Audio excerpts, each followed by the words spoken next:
Welcome to the MSL 411, a podcast designed to equip both aspiring and experienced MSLs with the resources they need to level up their career toolkit.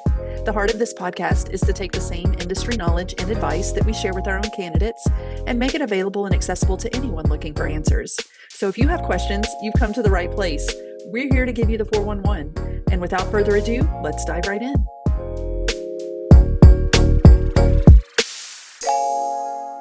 Hello, everyone, and welcome back to the MSL 411 podcast. We are so grateful that you are joining us today. We have a super exciting topic to talk about, one that is in every conference, every conversation, and that's AI.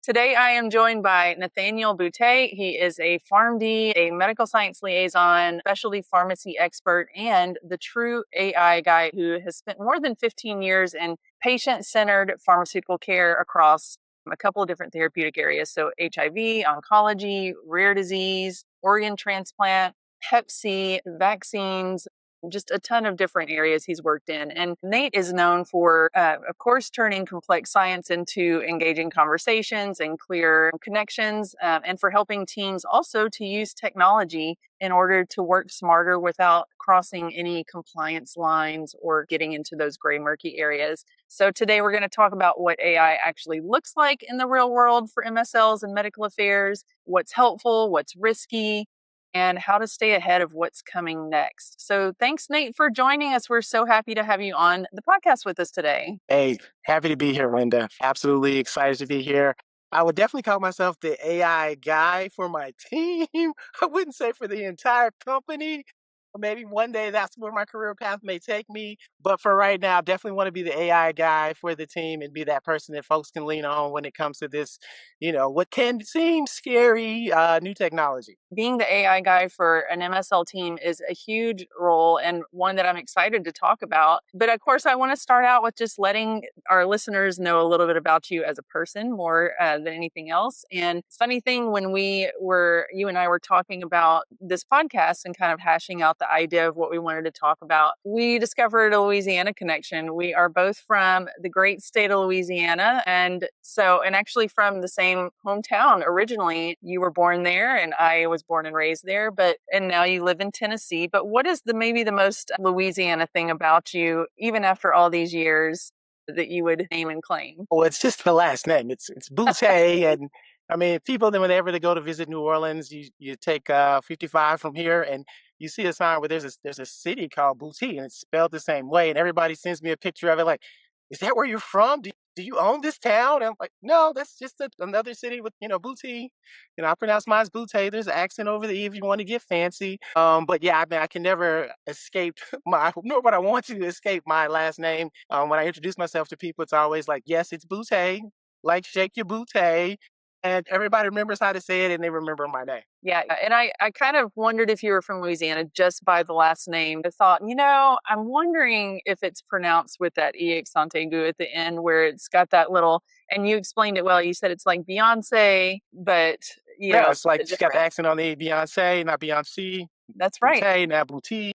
Never forget it. Well, as an MSL and somebody who's been doing this role a long time, I'm sure you have a lot of tips and tricks for being on the road. And being from Louisiana myself, I'm a big foodie. But what is your go-to travel food or something that you like to try in every city when you're on the road? Wow. So with me, I'm kind of like one of those, I like to work out and do fitness stuff, but then I also like to eat a lot of good food. So these things, really compete with each other.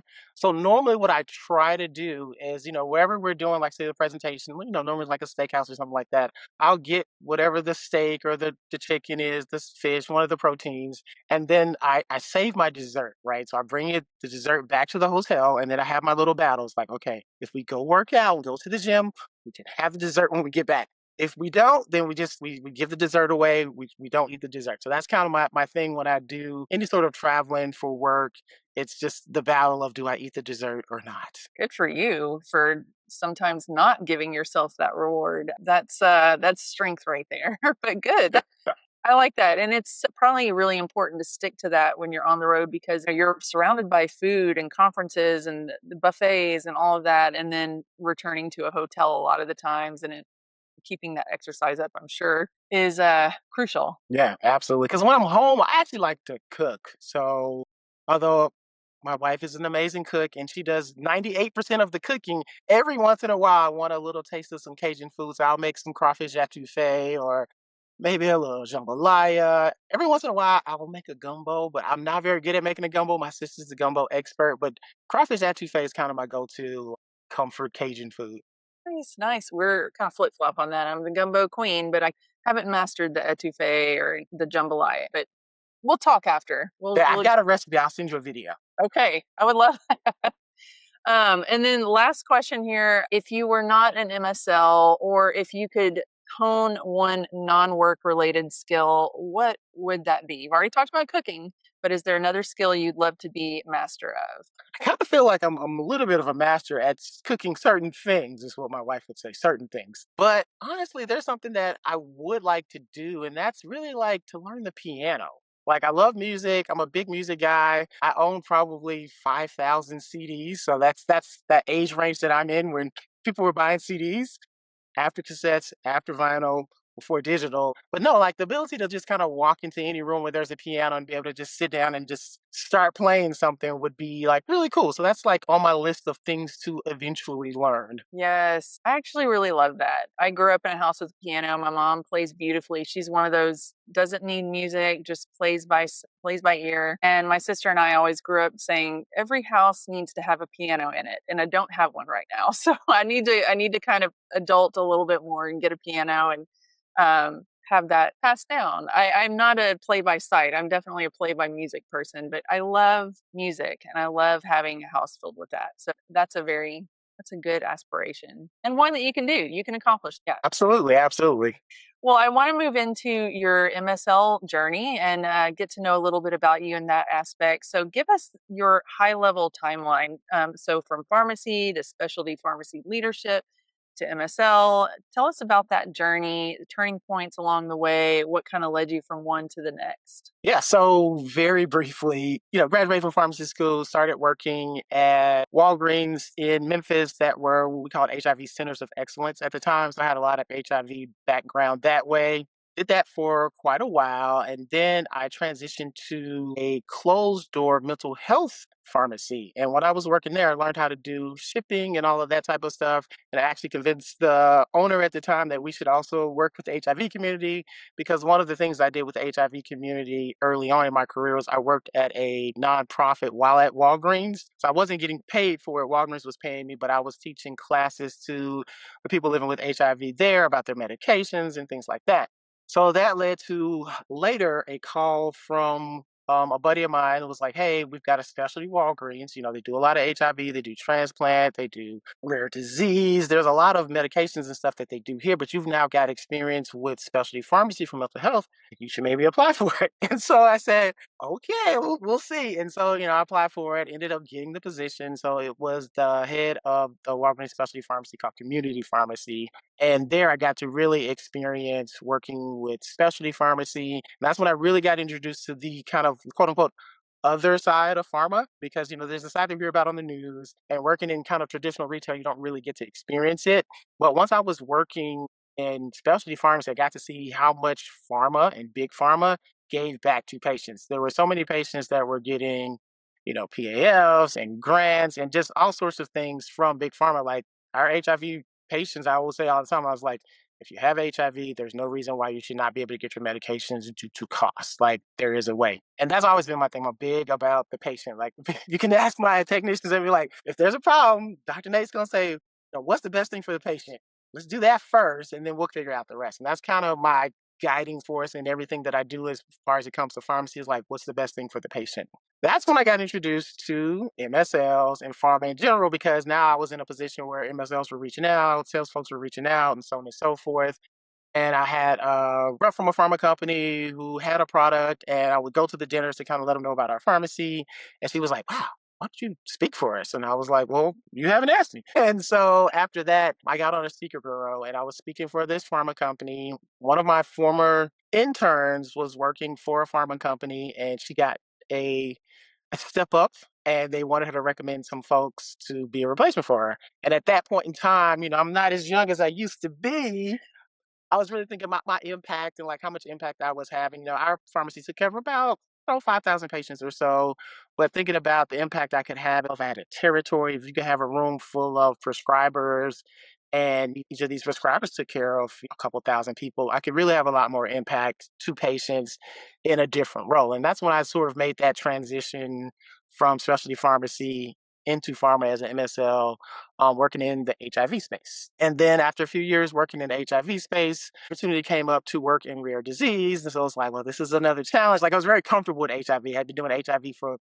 most of my pharmacy career, but I had experience with rare disease working in specialty pharmacy. And that's when I moved into rare disease because it was really exciting and it was so cool to learn like a new therapeutic area, right? I was like, I don't know a lot about this particular medication. It's a biologic. And so I had a lot of fun learning that. And I'm still having a lot of fun now talking about it and, competitors and everything like that on the horizon. Yeah, well, working across such a wide range of therapeutic areas, especially when you throw rare disease in the mix, because I think the way MSLs and clinicians approach rare disease is so different than, say, oncology or something that's maybe more mainstream. But what did those experiences across the different therapeutic areas show you about how clinicians make decisions in each specific area? Have you noticed that there's a different approach, or what were your thoughts on that?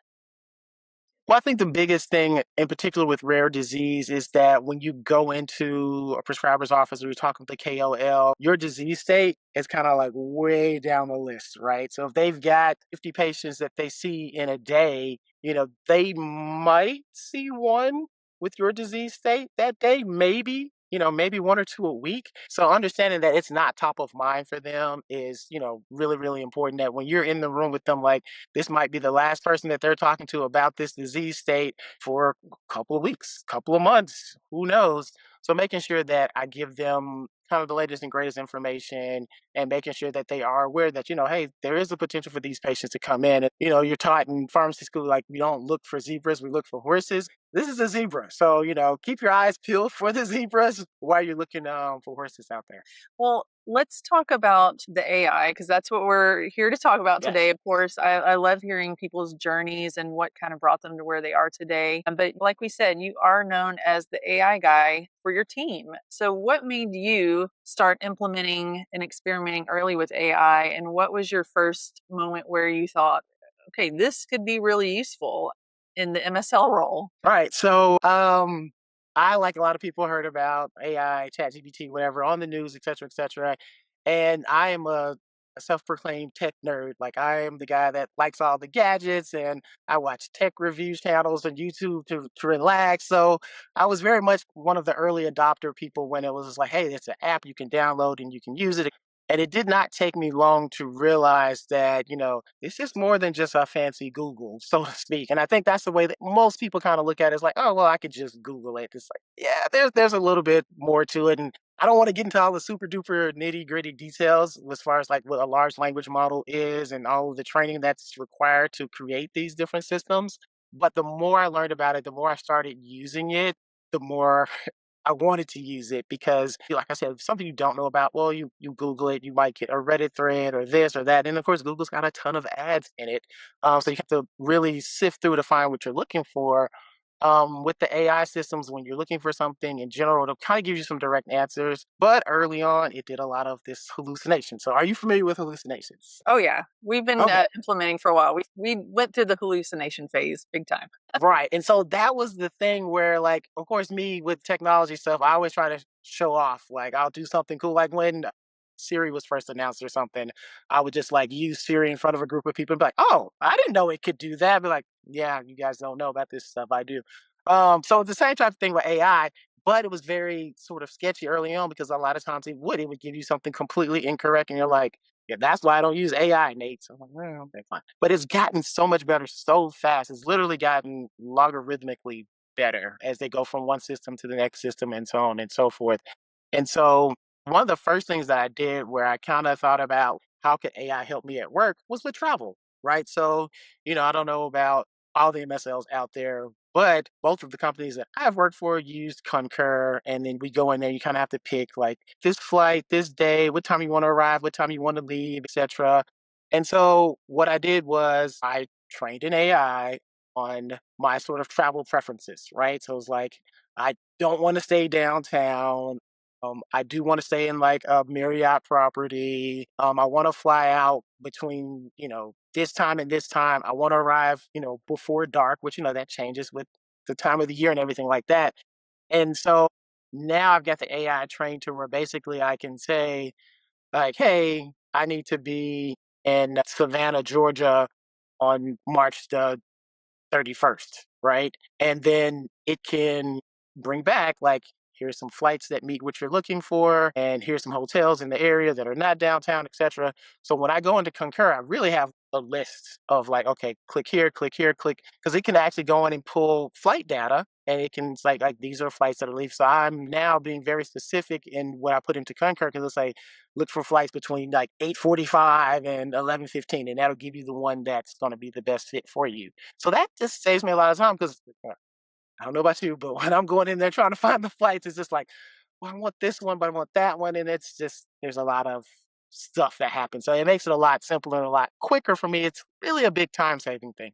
Especially when you've trained your AI, whether it's Claude or ChatGPT or whatever platform you're using, Hmm. you've trained it to know your preferences, and you don't always have to be going in and saying, actually, I don't want this downtown location. It already knows, it already filters for that. And I mean, really simplifies a process that is a probably a big part of your job is just figuring out travel, figuring out how to get from point A to point B while also working in this visit here and that. I mean, it's almost like having an assistant. I think you and I talked about that before, where it's you just tell it what you need, it spits out all your options, it kind of lines everything up for you, and you just make the final decision. I think even something as simple as travel can keep you focused on what you need to be focused on as a liaison and not have to take time away from your job to be doing travel accommodations and things like that. So I think that's fantastic. And actually, after you and I talked about that, my family is traveling to Wisconsin this summer for a wedding. We've never been there. We're planning on hitting Chicago and some other areas that are drivable. And I was like, let's just feed it all into AI. Yeah. I've heard that you can do that. And so it really did simplify the process for us too. And we're not even, we don't even have all our preferences set and everything, but it really did take such a burden off. So that's just one simple task that people can use. Because I think when MSLs hear AI, like you were saying, a lot of them think it's complicated. A lot of them remember those days where maybe they gave it a try and it did hallucinate, gave incorrect information, or like, where did you come up with this? And they thought, oh, okay, not for me. I'm just going to keep doing what I've been doing and just haven't touched it since. But it has advanced. It has taught itself how to be better. And, it's feeding off of the information that you teach it. So there are so many different high impact uses that people can start, even just today after hearing this podcast episode. So you mentioned using it like a travel assistant. You also mentioned in your conversation with me that you built a system or a custom GPT basically that turns your notes into insights that you can use. Can you talk a little bit more about how you use AI in that way? Yeah. So the company I work for is very, very tech progressive. And so they actually have an enterprise version of an AI system, right? So that's like it's in the company, it has access to company files and company data and things like that. So it's not a personal. So that's one of the things like we talked about compliance, right? And so definitely when I'm using AI for work stuff, like I have the AI logged in on my work computer, my work phone, and it's a completely separate one that I'm using for my personal phone, right? And so I have those things set up so that way we're allowed to do different things and not really have to worry so much about the compliance part of things because it's like, well, can I say this to the AI? Because the AI takes what you say and it uses that, like you said, for training. So we don't want to be giving away company whatever by using AI outside of the company. Like most companies have a rule against using AI that's not a company AI. So you're usually pretty well covered as far as what those rules are. But using the company based AI, we do a thing where we send in sort of like a highlight of when we did, like say we collaborated with marketing or sales or some other MSLs to do something really, really cool and want to get that information out to leadership. They want us to kind of send in like a 1 or 2 line summary of what happened. But of course, we're MSLs and we like to talk. That 1 or 2 lines starts off as like, well, 2 months ago, I reached out to my sales rep, who reached out to the marketing guy, who reached out to the doctor here. And then you look up and you've got 2 pages and you need to make that a lot smaller. And so basically, I work with my supervisor and the sort of the tech lead person on what needed to be in the highlight, like the very, very succinct version of it. And I trained the AI to take whatever we put in and put the very, very, very base information in there and get it down to those 2 lines. The beautiful thing about it is that you can kind of what I call word vomit, because this also goes over into the insights. I'll talk about that in a second. But you put all that information in there, it can give you 2 lines, and then you can take those 2 lines and be like, oh, well, this is really more important. Let me put this in there, put that. But you can literally tell it, like, hey, the part about me working with the kids is really important. Make sure that that's included in the 2 lines. And then it can fit what leadership is looking for, as well as make it a lot easier for you. The reason why I ended up coming up with that was because I was already doing a version for my insights, right? So, like, we have a very specific way of writing our insights at my company. Like, they want certain things to be in the insight, and like we get trained on it, right? So, with my company AI, I'm able to feed what we want. Like, this is what a good insight looks like. This is what a bad insight looks like, right? So, feed the AI those parameters and that information, and then say, like, hey, I'm gonna give you my word vomit, because that's what normally happens, right? So like you go in, you talk to your KO, and you got maybe 10 minutes, and then you get out of the meeting with them, and it's just like, okay, like all of the things that I want to remember that they said, and try to very quickly write it down or type it or voice recorded, so that way later you can go back and try to pull the insights out of it. And that's literally what I was doing. One night, it was like 11 p.m. I had just got back to the hotel after having a dinner meeting, talking to a bunch of folks, and I was like making little voice recordings for myself while it was still fresh, to use the next morning to go in and put my insights in when I documented everything. And I was like, why am I doing this? Like, I could be putting this into the AI system, and tomorrow morning I could wake up with some pretty ready to go insights. And now, mind you, it is AI, and it will always tell you like, hey, don't just copy and paste whatever word. Make sure that you read what it's outputting. But the more you use it and the better it gets, the more comfortable you would feel with, like, yeah, this is doing what it's supposed to do. And it took some time. Like I said, when they say training AI, it's literally training AI. So like you do it and it gives you a result, and you're like, that's not exactly what I'm looking for. Change this or change that. And it'll very quickly like, okay, how about this? Is this better? Yes, that's better. And then the memory part of it, it doesn't necessarily remember everything you tell it, right? But you can be very specific and intentional and say, moving forward, remember that insights need to be worded like this, or remember, we can't use a doctor's name, or remember those type of things. And you can actually go into, like, again, getting into the inside baseball here, but you can go into the settings of these AIs and look at what it has stored in memory.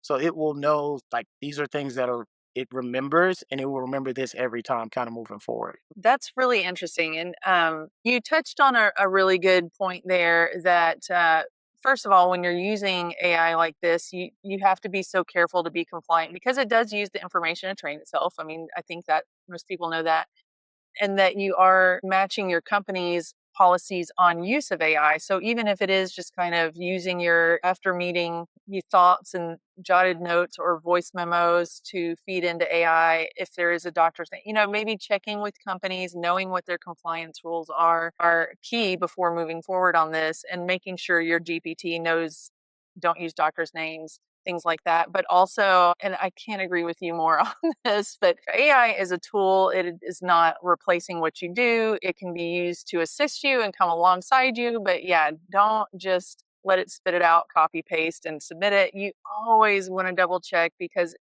although it doesn't hallucinate as much, it still can get stuff wrong, or it still can forget that you're not supposed to include a doctor's name, or it can kind of forget some of those details. So I think, yeah, it's a tool to come alongside you and help you in all these really cool ways. But yeah, I agree. Oh yeah, I would 100% second that. Just because of the fact that the way I look at it is, this gives you your rough draft, right?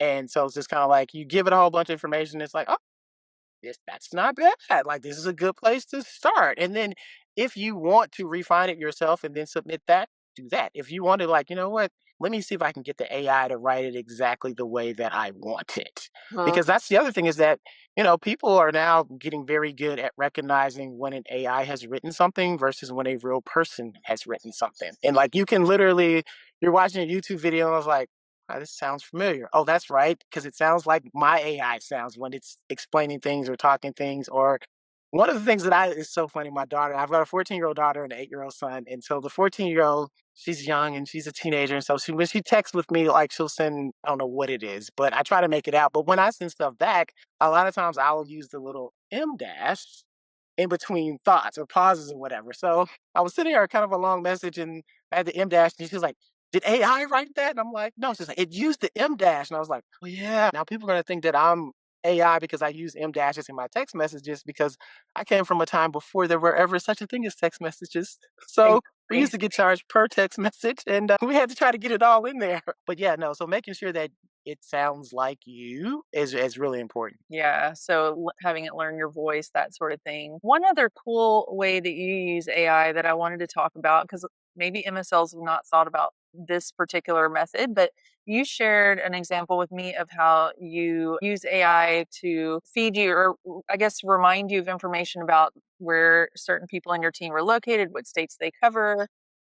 Yeah. I think that's such a unique way to use it, and probably I would not have thought to do that. But can you talk a little bit about that? I'm sure somebody listening is going to be like, "I'm going to do this today because it's so smart." Okay, so we had changing the team, right? So our territories got kind of shuffled up and redistributed or whatever. And we were at a conference. So there was like three or four of us there. And so when you're at the conference, of course, it's a national conference and you're meeting people from a bunch of different states. So you're talking like, so I'm living in Tennessee. I got Tennessee and Georgia, but I met somebody from Wisconsin. And so I'm trying to think like, who is the MSL that covers Wisconsin, right? And like, I don't know. It's like somebody's going to follow up with you, like your MSL for that area is, and I didn't know who it was. And I couldn't very quickly think of it or like look it up. And so I was like, man, there's got to be a way where I could very quickly say who's covering this state or whatever. And we had, of course, maps and names of who covered which territories. Like some states get split in half or things like that. So I basically fed all that to the company's AI system, like, hey, this is who covers what, et cetera, et cetera. And it was able to very quickly spit out which MSL covered which area. And so we were at the booth and we were kind of talking about it. And we tried to trick it because we had like three that covered different parts of California, right? So when we said like, well, who covers California? And it gave us three different MSLs and the different parts of California that they cover. I was like, okay, you got it. And that type of stuff AI is really good at stuff that's there's no gray, right? It's just black and white. Like the state of Tennessee is covered by Nate, period. Or this territory or part of the state or this city is covered by this person. So you'll find that AI is really good at things that are black and white. Because you think about it, at its core, it's a computer system, right? So it thinks in ones and zeros, right? So it's trues and falses when you think about like coding and things like that.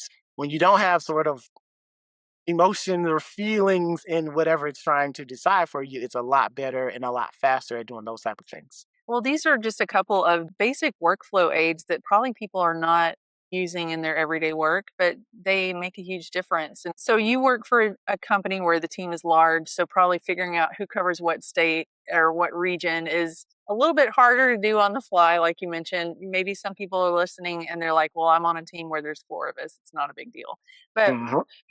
finding ways like this where they can use it it might just kind of trigger some ideas of how they can use it for their workflow. But why do some of these small workflow aids matter so much in the field? Like, what is the importance of having these implemented in your day-to-day work? What does that mean for you as a field representative? For me, it's anything that's a time saving, right? So, like right now there's a really long line at the TSA in a lot of places, right? And so a lot of times as an MSL, I will have little chunks of time where it's like, well, I've got an hour to kill. I've got this time or that time. And it's not enough time to really start digging into some sort of deep project, but it's also time that you don't want to waste, right? So if you can save 5 minutes here, 10 minutes there, 15 minutes there, by using AI to help do things. So, like for example, a journal club article. I may have read the journal club article 2 weeks ago, but we're going to talk about it tomorrow. Hey, feed the journal club article to AI, summarize this for me, give me 5 cons and pros and, things like that. It's like, oh, that's right. This was that, asking different questions like that. So things that you can feed to, which is that's one of the things that I am very good about doing is feeding files, feeding screenshots and things like that to the AI to give it the data that it needs to give me better answers. Sort of arbitrarily asking, like, hey, give me 5 pros and cons about this article. It may not know that article. It may only have the title. And this is where hallucinations can come in is it may try to give you information when it's only got, say, an abstract and not the entire article. Versus if you feed it the entire article, it can read the entire article and then you can ask very specific questions about, well, what was the N in this study or, what percentage of patients were successful, et cetera. Right. So as your assistant, it can only be as good as the instructions you provided and the tool. Yeah, so like that's one of the things. Like I listen to like a lot of these AI podcasts and things like that, and when I hear over and over from these people that are leaders in these tech companies, is they say treat AI like you would an intern. It Yes. doesn't really know anything outside of the basic stuff. So if you want to give it a project, you want to give it a task, you got to teach it how to do it first. So, as a former pharmacy preceptor, it just makes me think about my pharmacy students. And it's like, yes, they know how to counsel basic, whatever. But if we're counseling an HIV patient, there's a few things that we do differently than we would if we're counseling somebody with high blood pressure, right? So, teaching them like, hey, watch me do this. This is how I do it. These are some things I do differently than what I do with a high blood pressure patient. And then letting them try it. And then if they don't get it right the first time, you don't like kick them out like, oh, you're never going to be a pharmacist. It's just like, hey, that was good, but next time try this or try that. Same thing with the AI. Like, give it some information to start with, get a result, be like, this is good, but I would prefer if you do it like this or give me this type of result, and it will get better as it learns. Teaching moment, like in real life. Yes, it's a teaching moment for the computer system. Yes. You've given us a lot of great tips and ways that MSLs can just implement this today if they're not already doing this. And I think if you're an MSL and you're listening and you tried AI and you put it by the wayside, we're not interested, and it's been a year, 2 years, 6 months, whatever, it's time to come back. You need to give it a try. You don't want to be left behind on this stuff, but there are guardrails that you need to be aware of and that we need to have in place when using AI. And I want to take it back to an analogy that you gave me when we had a discussion a couple of weeks back about the sneaky Tylenol. And I loved it. Yes. I've Yes. used it several times. But tell us about the sneaky Tylenol, about what you mean by that, and where AI can show up maybe inside tools people already use. Right. So for any of the non-PharmDs that are listening, Tylenol, there's a max dose per day. And if you have somebody on some pain medications, they've got some Tylenol in them, you're kind of dosing it based on that max Tylenol dosage. But there's Tylenol and all sorts of cold and flu medications. And there's some like sleep meds that actually have Tylenol in them as well. And so I always call it the sneaky Tylenol because when you're counseling a patient on that, it's like, hey, do you take this, that, or whatever? It's like they might be getting a gram of Tylenol that you don't know about, that you don't see because they're taking it over the counter. And it's the same way with AI because of the fact that a lot of large companies and systems, so I'll use Windows because I know a lot of people use Teams and things like that. There's AI built into it. Anything that says Copilot equals AI when it comes to Microsoft. So, like some of the very obvious things, like there's these pins and cards and things like that that will do recording of a meeting that you have. Like right now, I could have a card laying here and it's recording our whole conversation. And then at the end, I could be like, hey, summarize this for me, pull this out, pull that out, et cetera, which could be very, very helpful. But if I didn't tell you that, hey, I'm using this thing to record you and now I have your recording, you might not like that very much, right? So it's the same type of thing with any meeting that you might have with a KOL. If you're having a virtual meeting and you're using Teams, make sure that that type of stuff is turned off, right? Because it a lot of times is on by default and it's just like, oh, I want to be able to summarize the meeting for you or this or that, which that stuff can be very helpful unless you let somebody know that that is happening. Then that's when you kind of run into those compliance things. So it's just like, let's be on the safe side. Like, hey, not recording. Treat it like you would if you were having an in-person meeting. And like, if the person's okay with you recording, the company's okay with you recording, then hey, record away. But if not, just be on the safe side and watch out for where AI is already built into like a WebEx or a Teams or anything like that that you might be using to have one of these virtual meetings. Because all these companies have to say they're using AI to help their bottom line, and that's one of the things that they kind of do. And a lot of times they just turn it on by default. And on that, it is so important to know, again, company policies on this. Is it okay to record a KOL meeting if the KOL is okay with it? Like, is the company okay with that? A lot of times, no. But some MSLs, especially ones that are maybe newer in their role and are used to using AI in the clinical world or in their previous roles and think, oh, I'm just going to use my note taking tool so I can really make sure I capture every word, be present in the conversation, I don't miss anything. I mean, that could cause some major compliance issues. And even if your KOL is asked if you record, I mean, they may be more guarded with what they share. I mean, it could cause a lot of issues. So I think also with AI, it's so important to take everything back to the company, make sure what you're planning on using or implementing is okay and meets company guidelines and all of that, because it can be kind of a slippery slope, I think, with all the tools out there and just the capabilities. Yeah, no, so I would agree. Like, I'm just thinking of this as we're, we're talking about it. It's a moving target, right? So because the technology is so new, it's like, oh well, the companies are having to react.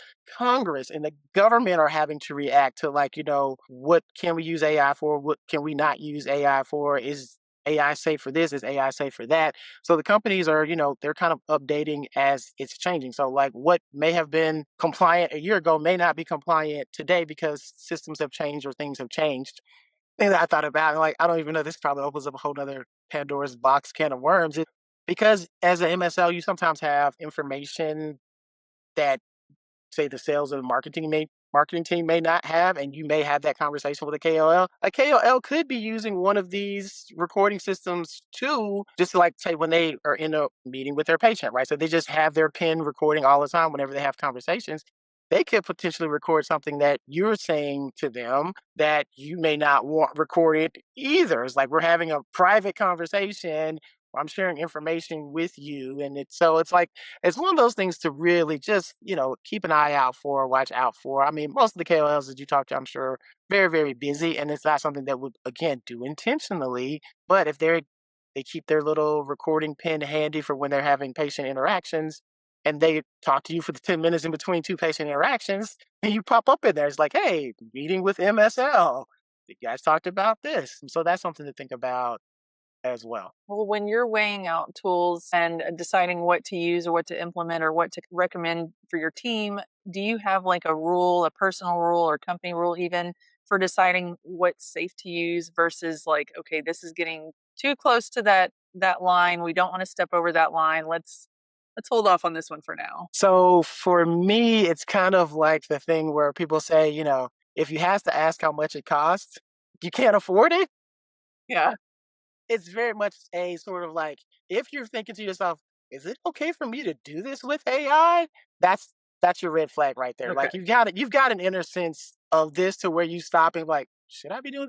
Then that's when you go to your supervisor or whatever and ask like, hey, I was gonna use AI to do this. Is that cool? And you may be able to, if you have a company AI, you may be able to ask the company AI, be like, hey, can we do this? Because I know that a lot of companies, when they have their own, built-in AI system, compliance and stuff like that. Like, for example, T&E stuff, right? So it's like, how much can you pay for a lunch or a dinner or whatever. That stuff it changes sometimes. It's this when it's here, it's different in that state and so on and so forth. And that stuff can be very hard to keep up with. But if you've got an AI that's trained on all of your rules and compliance and everything like that, you can literally say, hey, what's the max cost if I'm having lunch with a provider? And then you can also say, like, pull that paragraph for me. Right. So then it can actually go into the document and be like, hey, okay, here it is. Rule 10, section 2, this is how much it is. And that's one of the things that you can really take advantage of AI for when you actually feed it documents. You can say, hey, show me where you got this from. Pull the reference, and it's not just this sort of random, well, the AI said it. I think it's probably true. Like, no, you can get the AI to give you where it got its result from. And then if it can't give you where it got its result from, then you're like, I can't use it if I can't find an actual reference of where you got it from. Yeah. I mean, I'm uh I'm from the time where we would write papers in high school and have to cite your sources. It's the same thing. Yes, Tell us yes. where you found this information. I need to know. Mhm. And I do that a lot with when I use AI to look up information or to help me research something. Like, find this information for me and please tell me exactly where you found it. Give me the web address for where you found it so I can just kind of go and double check. Not a bad idea. So yeah, Absolutely, yeah. Well, absolutely. if MSLs are thinking maybe, okay, I can start implementing this, but I'm a little bit nervous about the risk. I mean, you said a great pointer is just to check with the company or watch for those pink flags, those red flags. If you're thinking this is too good to be true or what's the cost, and that's probably a red flag right there. But asking the company or checking the guidelines is probably a good first step. What are some other steps that they might be able to take to build their confidence stepping into the AI world without just going full out and getting reckless with it? So I would say, start at home, right? So, all of these AI systems have an app. You can download it to your phone. I mean, honestly, I know a lot of folks are iPhone users, myself included. But if you have an Android and you bought it in like the last 3 years, it's already got Google's AI system, Gemini, built into it. Right. And I think actually Apple's going to work with Google to put a version of Gemini in iPhones moving forward. So, like, start there. Just, get familiar with what happens when you ask it questions, when you tell it to look up something, you ask it to pull data or whatever. Like, for example, I was using AI to help me build my March Madness bracket, right? So they could do stuff like that where I'm like, you know, pick the teams that have the best single player on them in all of these games. And it was able to pull that information without me having to look it all up. My bracket did not do well, but it can do that type of stuff. So I would say get familiar with the AI at home, with stuff that you do. Cause like, again, that's literally what happened with me. I was like, man, I should be able to do this type of stuff easier. So like planning out travel on my personal AI and then making it quicker for me when I was at work led me to like, well, what else could I do at work, right? So just being familiar with the AI systems themselves is a lot easier. And then also, once you do think about what you can do with it at work, then that's when you can get involved with, there's an AI guy, trust me, on your team or somebody's team somewhere, because it's just one of those things that where, like I said, I'm a nerd, a geek, whatever you want to call it. And it just tied into where it's like, hey, I could use this at work. And then, when we talk about AI replacing jobs and stuff, right? And I think we talked about this a little bit before, and it's like, Yeah. yeah, no, AI is not going to replace an MSL and the job that we do. That being said, MSLs who are good at using AI could replace MSLs who don't use AI as things move forward, as people start to kind of expect that you do know how to use AI, right? So, for example, using email or using Microsoft Word or being able to actually go into a spreadsheet and figure out what's what is kind of like common knowledge expected for professionals of certain fields. I feel like AI is going to be that in a lot of fields where, if somebody's pulling out their calculator and everybody else has already got the answer, and it's like, well, what happened? Oh, well, I asked Gemini or I asked Claude, I asked ChatGPT. And that's the other thing. If your company does have an AI system that they use, like let's say they use Claude, download Claude and use Claude for your own personal one, because that way the little nuances and things that are different from one AI system to another, you can get familiar with on your personal AI. So it makes it a lot easier to use when you're using the business AI. So yeah, you don't necessarily have to be or become the AI go-to for your team, but being able to embrace it, be familiar with it, be comfortable diving into that world is going to be crucial because, like Excel was years ago, you have to be proficient in Excel or one of these other Microsoft Office programs to be good at this job. You need to be comfortable in Excel. It's almost becoming like that. Like you need to be comfortable with AI because we're using this to help with our insights. We're using this platform to do this. And so I think we're going to see that more on people's resumes. And I'm already starting to see it on people's resumes, actually. Like I completed an AI course, and that goes on the resume because that's huge. Especially some of these smaller companies that don't really have the bandwidth to have an actual AI person on board. They're just depending on someone on the team to take the lead on that, initiate some things, try some things. If you come in and have that on your resume, or you're proficient, or you're the go-to, even if it's not from an official standpoint, you're the go-to for your team. You're the one that is the tech nerd that loves to figure it out. Yeah. That's going to be a valuable selling point for you down the road as AI continues to be more and more integrated into medical affairs and into everybody's role just worldwide. I mean, it's just becoming so commonplace. But there are definitely gray zones. I wanted to kind of talk about that. We talked about the guardrails. There are gray zones. So MSLs, we kind of hinted on this. MSLs want to take great notes. That's super important. And a lot of it is done after the meeting is over. So these MSLs that want to take great notes, they're wondering if they can use AI for this, but they also want to protect KOL trust and privacy. Where do you see misunderstandings maybe happening as we're in this kind of middle ground of accepting AI as a usable tool? Yeah, I think that's first and foremost is what's compliant for your company, right? So if your company before said that you could use your phone to record a meeting that you have with a KOL and you are okay with that, and then it's like, okay, that's fine. They might be a lot more forward thinking about like, yes, you can, have the AI record your meeting so you can get your notes faster and do things faster.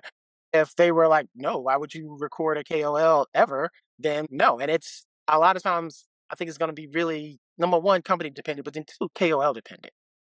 Companies may be like, yeah, no, whatever you can do to get the best insight, the best information from this person, do so. Because if you think about like when you have like ad boards or things like that, these folks are in the room, they're talking, they're chatting, they're not being recorded, but they know that we have people that are listening, that are taking notes, and this is great information that we want to do. Because again, in the day, we're trying to help patients, right? And if you got a provider that's like, hey, I like your product, but this side effect is the worst. Like that's the reason why I don't use it. That's good information to know, right? And so I think that it obviously can make your job a lot simpler if you can record what people are saying, so you can go back and get notes and insights out of it. And if your company allows you to record and use AI to do summaries and things like that, that would be great. Like I can imagine, like if you got an hour and a half long recording and you're like, oh man, Dr. Smith said this one thing and it was so good, but you got to listen to 45 minutes of it to get to that one spot because you don't remember exactly when he said it. Versus, hey, pull up a transcript of everything that Dr. Smith said, and then you can very quickly, oh, here it is at minute 46.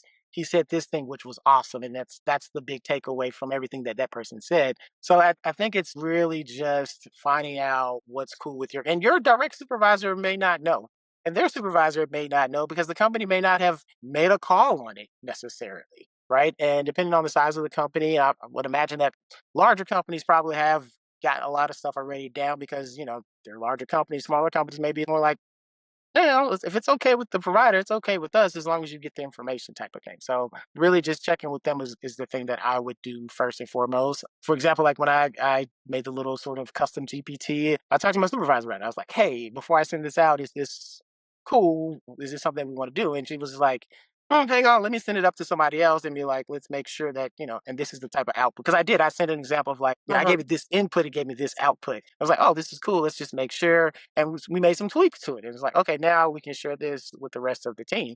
And I got some good responses from some of the team, like, oh, Nate, this was good because I was able to, turn my whole 3 paragraphs into 2 lines and it was perfect. And all it did was it saved time Uh-huh. because it's like, you kind of get all your information out and you're like, all right, now how do I make this fit to what it needs to fit to? It's like, hey, this gives me 2 lines to start with, and I can tweak that. So it's really a big time saving thing. It's like anything else, it's a tool. It's just a very interesting and exciting one because we haven't had one like this in quite some time. But a lot of times, like I will joke with some of the newer MSLs.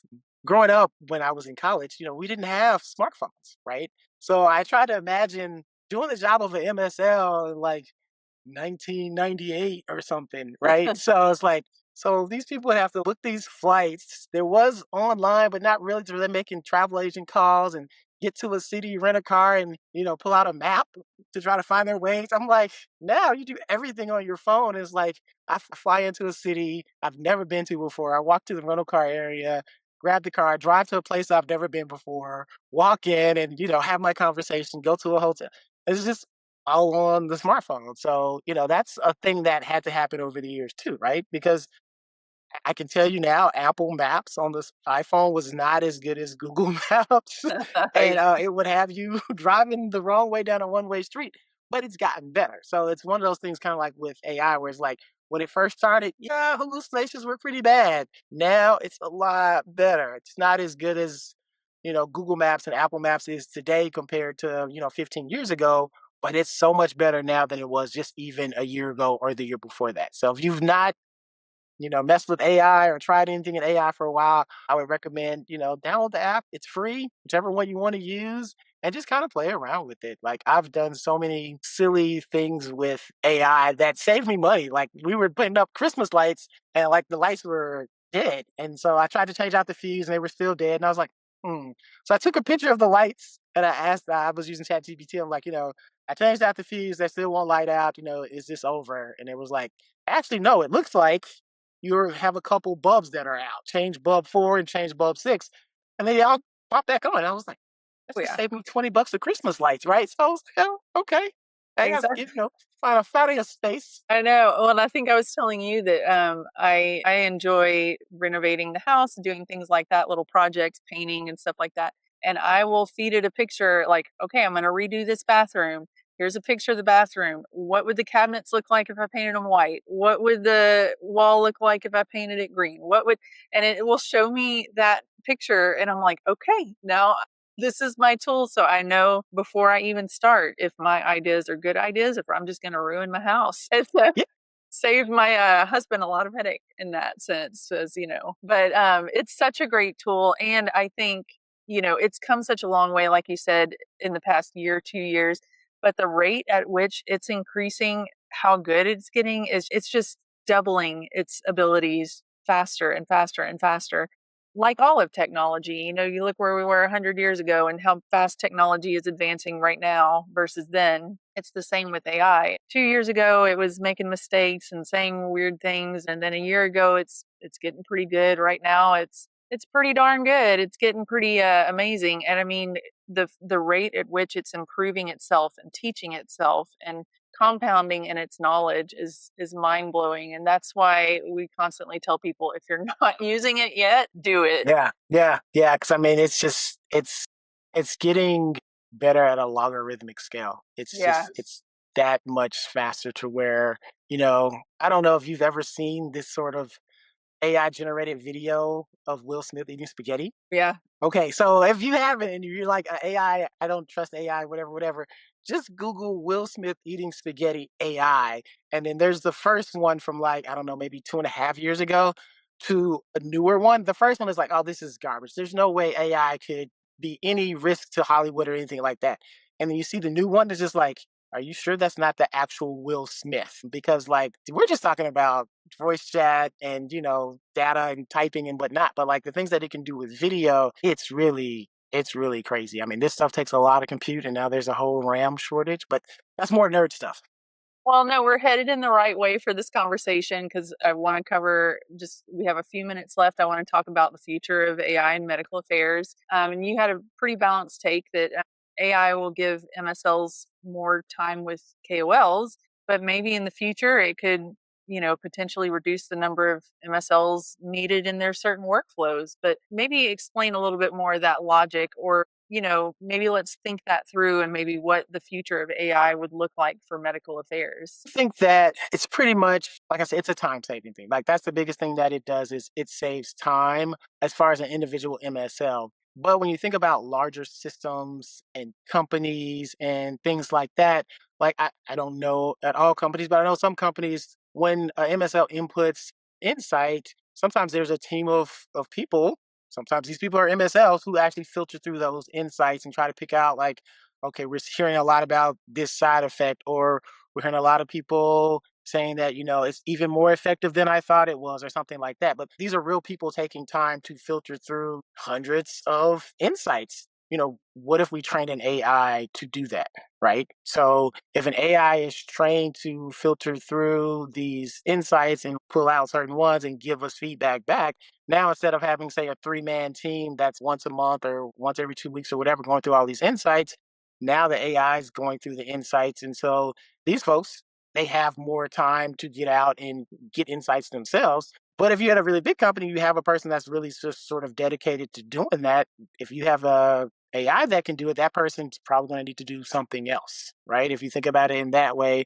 Also, if you think about how we operate today at an individual level, I don't think will change a whole lot on AI because it's literally it's about relationships, right? You build relationships with docs, you talk to them, you share information, they give you information, etc.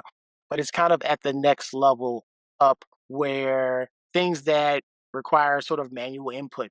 So like imagine if instead of having to go and sit down at my computer and document everything I did the night before, my AI system was able to very much be in the room, listen in, get insights, and then the next morning it's just like, hey, look through this, then hit submit, right? So it's like, oh, that freed up a lot of time for me. So if I have more time, can I cover a larger territory now? So maybe instead of needing an MSL team of 30, maybe you only need an MSL team of 25 because our MSLs are so efficient that, it's like, yeah, no, he can be here and he can be there and he can do this and he can do that. So, that type of stuff is like, oh, we don't want a smaller team. Like we're already stretched thin enough as it is. But when you think about pharma in general, pharma companies are for profit companies. We're here to help patients. That's our main goal. But to do that, you have to make money. Like there's no new drugs without money from old drugs, right? And so with that, you think about ways that companies need to save money. And, workforce is one of those ways. It's kind of brass tacks and it's hard to hear when you think about like, man, no, I love my job. I want to keep my job. But it's one of those things where it's like, yeah, no, it's not a job that AI is going to simply replace.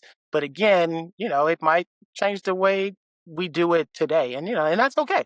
Because, the future is coming and being ready for it is kind of I think the biggest thing of like understanding that, hey, things are going to change and I need to be nimble, agile, be able to adapt to those changes, which I find that most MSLs kind of type A personalities and they're willing to make those changes to do those things because at the end of the day, they're still trying to help patients. And it's like, hey, if I got to help patients, use them. Well, think about COVID.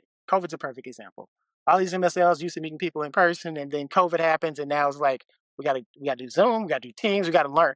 And now every MSL is an expert at Teams and Zoom and all of those type of things. So I feel like AI will be the same way with this particular group of people. Yeah. Yeah, it's definitely not a doom and gloom future for MSLs. So I hope nobody's taking it that way. It's really just AI is going to help streamline what you do so that you're able to spend more time with your KOLs, work closer to driving those outcomes for patients and taking the mental load of these, tedious tasks off the plates.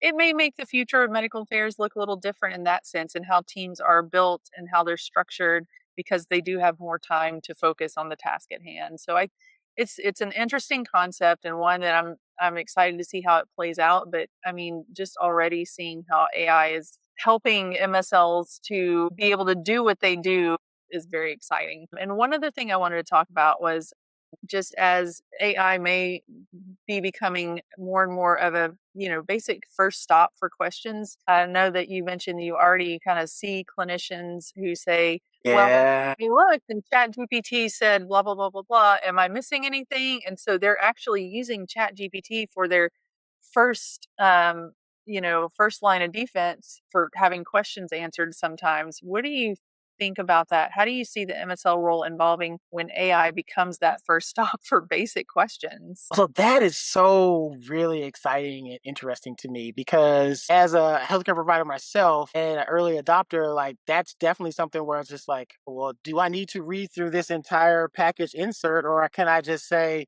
you know, "Hey, Claude, what's the temperature range for this particular drug product?" Now, granted, knowing me, I would take a picture of it first and be like, hey, and then like, and which section is that in? And I would double check. But everybody's not going to take that extra step to do that. And while granted, that type of information package insert is usually available on a website, and that's something that an AI could go in and see, a lot of other stuff, not necessarily, right? So like clinical trials and journal articles, and a lot of times these things are behind paywalls. And so they can't scrape that type of data and that type of information.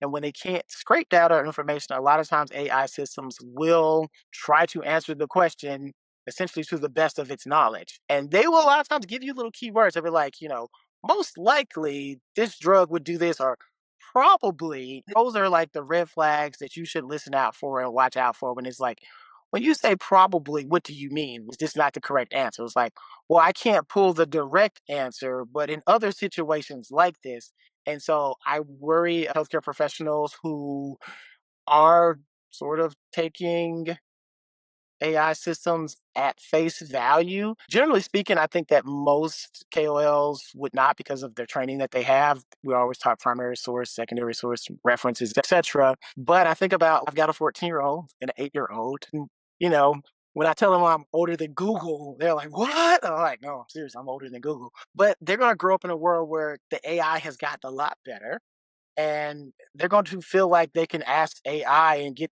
essentially a trustworthy answer by the time they're my age. And so that's the thing too. Is just like it's really going to be incumbent upon companies that have the data to make sure that the accurate data is available for these AI systems. So that way, when they pull it up, it can be the correct information, right? So, like if company X has a study that shows A, B, and C, but only B was released to the press, all chat gpt is going to pull up is B. But if the provider also needs A and C, the company is going to have to be the one to make sure that this is easily available for these AI systems to pull that information. So and that's definitely on the horizon frontier type of stuff where these type of questions could be answered. Like if you think about for MSL, a lot of times you talk to a doctor, they have a question, you answer their question, you follow up with a medical information letter, right? With AI systems incorporated into company websites and things like that, they could go into a chat bot or something like that, type in a question, get an answer, but then also get the PDF of the medical information letter right from the website, right? So again, that's a type of AI incorporation that can affect MSL's career, life, etc., without the MSL ever really being a part of it or knowing. Is just like, well, actually, we get 100 requests a day, but in 2021, 15 of those are being taken care of by the website. Now 50 of those are being taken care of by the website. So questions that may have previously gone to an MSL or required an MSL maybe don't require an MSL now as our providers and KOLs get a little bit older. The newer ones that are coming in, they may be less likely to reach out and go to a website and be like, hey, request an MSL to come and visit, et cetera, et cetera. So those are the type of things where AI can definitely be making a difference in our careers without us even knowing it, because companies are always looking for ways to incorporate AI, but it frees up time too, right? So like if Mhm. you don't have to answer the same question about the same side effect to 5 different KOLs every week, then maybe you have more time to spend getting some good information from somebody who's using the product that has some really interesting insights or things like that. So, like I said, balance, pros and cons, things like that. Well, and there are definitely things that AI is not going to replace. Of course, the human aspect of the MSL role cannot be duplicated by AI. But what are some other human strengths MSLs should double down on? Just like the AI stuff, yes, but here are some other aspects that AI can't replace. Let's double down here so that we are providing our value there too. What are some non AI, like let's not scare people and tell them the AI is going to Oh yeah, no, it's replace. it I think that being in healthcare in general and in MSL specifically, it's about relationship building, right? So when you're talking to your KOL, you're not talking 100% of the time about this is the product, this is the this is the that. Like, I mean, I know we're from the South, so that would be rude if I walked into your office and just started spitting data at you. I need to talk to you. How's it going? How's the wife? How's the kids? How's that project you were working on? So AI can't do that. And you can't have that relationship built with the AI that you can with a human that's in your office, that's talking to you, that, like they will share with you. And then you could be the first person that they call. They don't go to the website, they text Nate, like, hey, Nate, this happened with this product. Like, should I be worried? Should I be nervous? And be like, oh, no, we saw that in our clinical trials. I'll send you the data, that type of thing. So, again, as an MSL, a long future in MSLing, I'm not concerned about AI replacing MSLs really in any form or fashion, because of what we do. It's a relationship person to person basis. It's not like we're sitting at a computer inputting data. But if AI can help fix some of that time spent inputting data and like make that quicker, that would be great for me, because that means more time at a doctor's office and not really having like, I mean, I think most MSLs have some version of documentation day or office day where it's just kind of like, okay, I gotta do my expense reports, I gotta document all of my stuff, gotta catch up on my emails, I gotta do my training, like all of that type of stuff. And that's, it's part of the job, but it's one of those things where if that might take you 4 hours on a regular week, if you could cut that down to one, maybe you could squeeze in another lunch that day, or you could, talk to another provider that day. So yeah, not too concerned about AI taking over, but I think definitely helping out in this role. Now, if you Yeah. want to talk about coders, that's a whole big story. Oh my. Do another podcast episode on that one. But yeah, the AI is not going to replace the human aspect, obviously. It's just going to free up more time for you to focus on the human aspect. It takes the tedious details off your plate and streamlines it. And it's fantastic. And if you're not using it, you should be. Even if it's just at a base level with your personal life and travel plans, things like that, your home renovations, whatever you want to do, it's just something that you need to be adopting because I'm pretty sure it's here to stay and it's being more and more integrated into the medical affairs role. Those who jump on board, who are already on board, and who are willing to jump on board now and get up to speed with it and embrace it, you're going to be valuable to your employers. Well, I know we're coming up to the end of our time. I wanted to just ask one or two quick Uh-huh. questions for quick answers. What is one AI use you think every MSL should try first if they're just dipping their toe in the water? Would say help it book your travel. Yeah, that's a good one. If you fly anywhere and you're in hotels, just help it book your travel. I'm really looking forward to the point to when we get to use AI agents that are actually connected to your emails and things like that, to where you could literally let it do the booking for you. You've got your set preferences. You don't even have to go into Concur. It does it for you, and it just sends you your boarding pass. That's what I'm Set looking it and forward to. forget it. Yeah. Yes. Well, what is one AI habit that you think MSLs should completely avoid? I would say just asking a random question without giving any sort of context to the AI, without giving it some sort of training. One of the things that I like to do whenever I'm working with a different AI system or whatever is I give it context. So like say, act like you are a healthcare provider that has worked with Medicare and Medicaid patients for the last 20 years in the realm of HIV. So it tells the AI like, hey, this is what I am.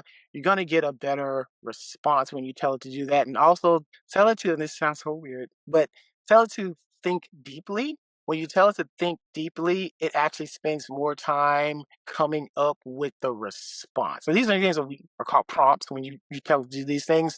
But that's one of the things that will help you get a better response to start with rather than just coming right out and asking just a plain blank question. Yeah, so giving context or Yes, giving context and then also ask the AI to ask you questions. That's one of my favorite things to do. I'll give it a prompt and then I'll say, ask me 5 questions to help you give a better response to my question. that's interesting. I'm going to try that. But absolutely, I think that if you're asking it those vanilla questions, you're not giving it context, you're not giving it really the chance to give you the information that you want. And I mean, I use ChatGPT. I haven't messed around too much with Claude. I'm a ChatGPT girl, but ChatGPT is great about answering your question with like a yes and like, here's the answer you asked for. Now, do you want me to do one of these three options or how can I make this better for you? And so it allows you to tailor, and that's that learning experience. So it allows you to give it more context if you didn't give it enough. And even from a recruiter standpoint, I will throw this out there to any listeners who are on the job market, using it to interview prep. Imagine that you are a hiring manager in the neurology, a neurology company, and you are looking for someone to cover this area and you work in this disease, what questions might I expect to have asked, and help it prepare you for interviews. You can give it context. You can have it interview you as though it were that hiring manager for as much as you know about that person and their company and their team. So it's a great tool for in the MSL role. It's a great tool for preparing for the MSL role. And so there are so many different ways you can use it. Well, Nate, I wanted to thank you so much for coming on and helping us make AI feel a lot more practical and honestly a lot less intimidating. There's some great ways we can just implement this into our daily life. And I also appreciate how you framed the opportunity and also the responsibility of using it. So you can use the tools, but obviously respect the guardrails. Don't pretend the rules are clearer than they are. If in doubt, ask and find out. Yes. Yes. Ask and find out. Yes. Don't do the Ask other and thing and find find out. out. Yes, because every company's compliance rules are different. So, to everyone listening, if this episode sparked an idea, or if you've been experimenting with AI on your own MSL workflow and have some great tips and tricks, I would love to hear those. We would love to share those. I'm sure there are people out there looking for ways they can implement this and make it useful in their role. Of course, we have a link in the show notes below where you can send your biggest takeaway, your favorite AI use, or even your biggest is this okay kind of question. We can find an answer for you, or at least direct you in the right way to seek an answer, because we're all navigating this in real time. We're all kind of exploring this AI world together, and we're here to help each other. But thank you for tuning in to MSL 411. Nate, I cannot thank you enough for taking time out of your busy day to have this conversation and share with others how AI is helping you and how they can implement it. So thank you so much for being here. Absolutely, my pleasure. And if you enjoyed this episode, please share it with a colleague or a friend. Connect with us. We have some more great episodes coming your way. So we will see you next time.